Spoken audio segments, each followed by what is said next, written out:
Nous avons abordé tout ce qui a été fait durant les 10 dernières années et nous avons retenu que l'essentiel des grandes reconversions a été fait.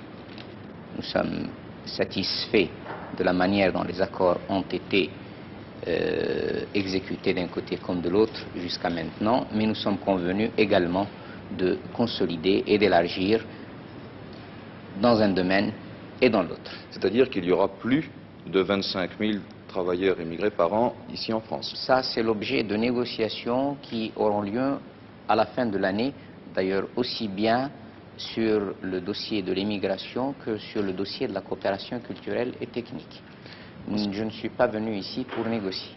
En ce qui concerne le vin, le vin algérien, par rapport non seulement à la France, mais par rapport à la communauté européenne. Je ne puis vous dire que nous avons trouvé des solutions.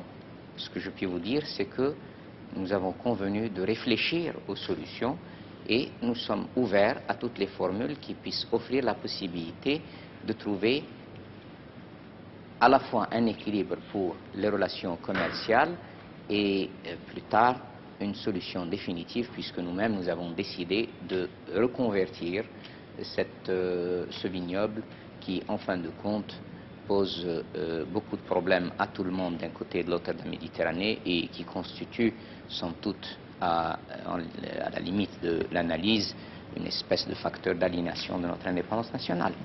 Vous parliez tout à l'heure du pétrole. Tout est-il clair de ce côté-là? Oui, les accords algéro-français sont nets dans ce domaine. Actuellement, nous relançons la coopération avec CFP et ELF ERAP. Nous faisons de la recherche ensemble sur de nouveaux périmètres et nous sommes prêts, puisque notre doctrine en la matière est extrêmement claire, nous sommes prêts à aller très loin avec les sociétés françaises comme avec d'autres sociétés internationales d'ailleurs.